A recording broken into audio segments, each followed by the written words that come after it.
What's up guys, it's me Jeremy. Riot's definitely talked a lot in the past about how they do occasionally take suggestions from the community about future skins. Pool Party Ziggs and Astronautilus are two pretty popular examples of stuff that actually started as a community concept.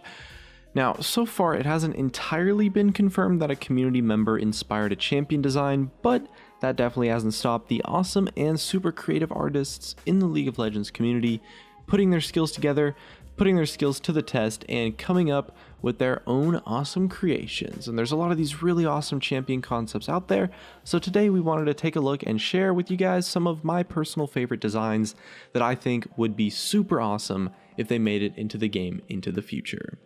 And as well, this video is going to be proudly sponsored by LOL Sumo, which is a free app for both iOS and Android, and I've been tinkering around with the app for the past few months now, and it's been pretty useful for me. It's the best thing that I've found for getting some seriously detailed stats that are tailored to your own individual play and your match history.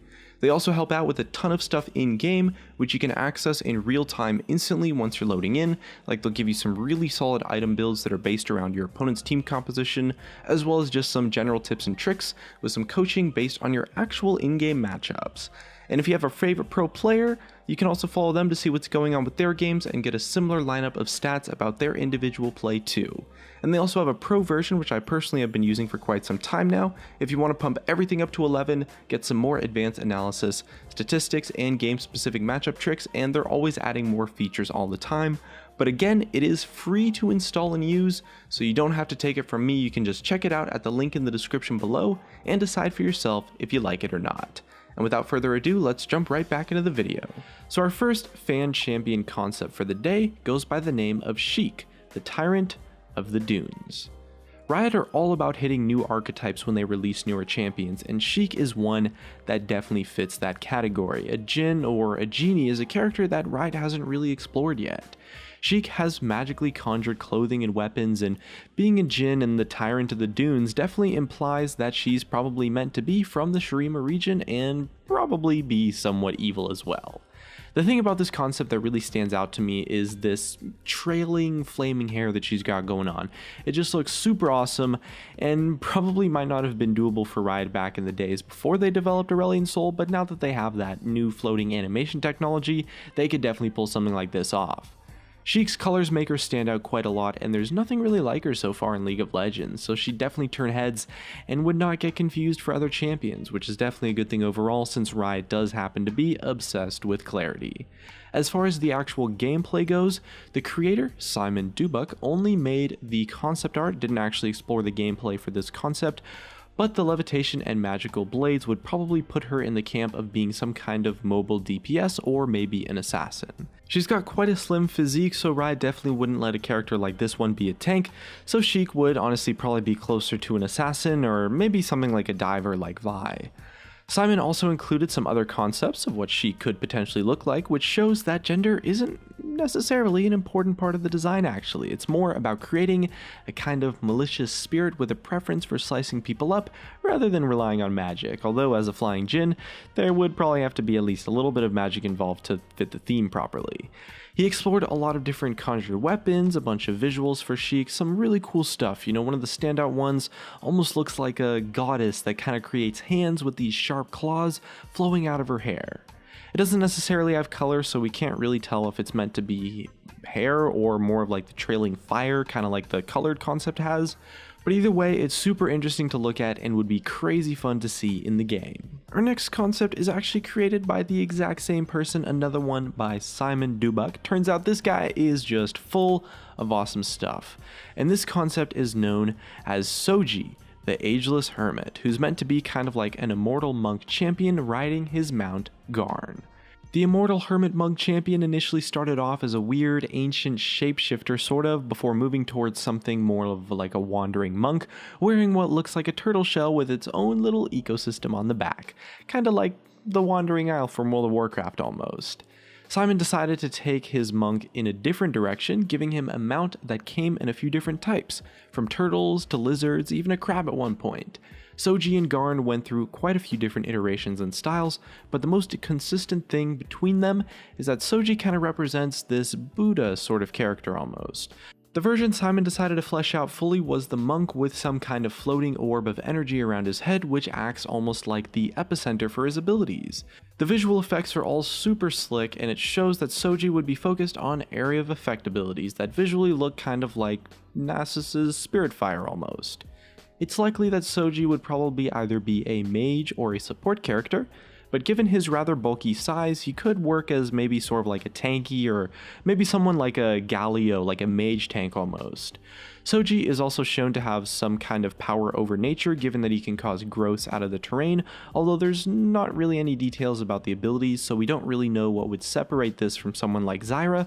Either way though, the design and the detail behind this concept is just friggin' awesome. It would be seriously cool to see both Soji and Sheik both fleshed out to properly show how they might work in the game. And Simon actually has quite a few more concepts than just those two, and we're going to be linking the original artists all in the description, so definitely check out and show your support to the original artists. Those guys are awesome. Our next fan champion concept is a collaboration by two guys that go by the name of Winnie Pooh and Runesail, and it's actually fully fleshed out with gameplay as well as artwork and lore, so it's really just the entire package. And this champion is a character that you guys probably know. It's Senna, the Lantern's Light, or as you guys probably know her, Lucian's wife. So the summary of the lore behind Senna as a champion was that she was altered by her time spent inside Thresh's lantern, and he offered her freedom in return for her servitude. She gained ethereal powers, but, well, she's lost her mind and has absolutely no memory of her time with Lucian. Her design's really interesting, it's pretty minimalistic, but that actually makes it very distinct. She doesn't really look like anything else in the game so far. She wears a white dress and has powers that look like a mix between Thresh's souls and maybe Karma's abilities. Her passive is called Lantern's Light, which would give wards a 20% increased vision radius, and it also causes enemies hit by her abilities to light up and are revealed for 2 seconds each, which firmly puts her in the support camp, and the rest of her abilities suit the role too. Her Q is Spectral Infuse, which is a channeled damage over time effect to a targeted area, and if anyone is still in the area after it ends, they are feared and have their tenacity reduced. And with this Q, Senna can actually interrupt the channel to get the fear instantly, but the damage is stopped and the duration gets shortened, kinda like a Nunu ultimate almost. Senna's W is Soul Bond, which passively collects the soul energy of fallen units, giving her stacks just like Thresh. Every stack gives her buffs to all of her abilities, but casting abilities will also drain some of the stacks. Activating Soul Bond will connect an allied champion's soul to an enemy, giving them Spell Vamp and Lifesteal against the enemy that they're connected to, which is potentially a really awesome way to swing a trade in your AD carry's favor. Her E is Spectral Image, which is almost like a trippy LeBlanc W kind of. She creates a ghostly copy of an allied champion, which they can then right-click on in order to teleport back to it. It's got a really short range, but it could be used to potentially let an ally engage, maybe jump back to safety afterwards, since the ghost is created where they started, kinda just like LeBlanc's Distortion Pad. Her proposed ultimate is Lantern's Blessing, which turns her into light and dashes her to an allied champion, shielding them for 6 seconds and making her untargetable for the duration. And after the shield ends, Senna will still be near that champion, ready to lend her support and also slowing all enemies that are nearby. It's actually a pretty well thought out kit that really fits the theme of like another soul-based champion and works quite well thematically. And the concept was really well received, and it actually got a comment from Riot Scruffy, who thought that negative tenacity was a really interesting piece of design that Riot's actually never used before, but maybe they will in the future after checking out this design.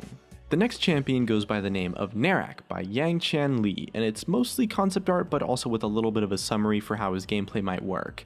Narak is a skeleton necromancer, and he wears body armor made of bones along with a cloak and a hood, which all look super awesome, although maybe it might not necessarily fly on the Chinese server because of the skulls, but they could definitely just change the thing a little bit, I guess. He's really dark and evil looking. He's got like a large skeleton creature wrapped around him that looks like this saber-toothed serpent of some kind.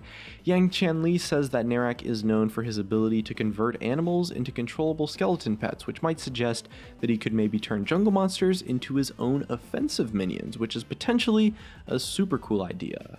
As well as attacking enemies with his pets, he can strengthen their bones to make them stronger alongside his own suit of bone armor, which actually makes him quite tanky. Narak is meant to be a mage with high defense who manipulates his minions rather than attacking directly using his own magic spells. Now, Riot hasn't entirely explored pet-based champions all that much so far, but being able to summon skeletons or create new pets out of jungle monsters could be a super sick way to do it, although maybe a little bit too complicated since that jungle camp might not be able to respawn until the pets have died off, but it's definitely something that could be super cool and super fun to play with. Now, the last fan concept that we're taking a look at today is one that some of you guys might have actually known about already because it's a little bit old, and a while back it kind of had a little bit of popularity, and it was actually rumored to have possibly been an inspiration to the design of Kindred, although rioters claimed that they didn't take fan concept material for that champion specifically, and they'd kind of been designing Kindred before this post actually made public, so that rumors have kind of been debunked. But the champion goes by the name of Dama, the Force of Balance, and the concept is by Raccoon Jesus. So this concept is focused on sort of like a yin and yang concept, you know, the duality between light and dark. Da and Ma are actually two champions, just like Kindred actually, which are, you know, little cute floating creatures that would fly around together, attacking together, and sometimes wrapping around each other to combine their abilities. Now, Raccoon Jesus didn't necessarily give any ability details, but some of the concept art shows some really awesome ideas for animations at least, or potential abilities. You know, stuff like firing laser beams, shielding each other from damage, and potentially even connecting together to attack in sort of like some kind of Dragon Ball Z wombo combo effect or something like that. For example, you know, maybe they link up their tails and they swing each other as a melee attack, or twist around like a tornado and deal damage in an area of effect. Dama was probably designed to be as like a squishy mage character rather than more of like a jungling ADC like Kindred, but it's a really awesome take on the yin-yang sort of concept. And if Riot ever decides to toy with dual champions again in the future, making a mage would be seriously cool, like a really cool way to do it, because you could maybe have them like shape-shifting from one form to the other, or switching between forms, using different attacks or versions of abilities, some really awesome stuff. It's kind of a shame that Dama wasn't entirely a true influence on Kindred, since that would really have motivated a lot of people to try their own hand at suggesting champion designs to Riot, but there's definitely still a chance that they might use an idea like this in the future, and Dama, there's no doubt, it was a fantastic piece of work. Either way though, that's just about going to wrap up our coverage for some of the more awesome fan champion concepts that I saw from the community. Definitely make sure to check out all the links in the description to support these super talented and hardworking designers that made the concepts that we showcased in this video. And as well, definitely let us know in the comment section below which one was your favorite. Either way, it looks like that's going to be it for me. If you guys enjoyed the video, drop a like, subscribe if you want. Thanks for watching, and I'll see you guys next time.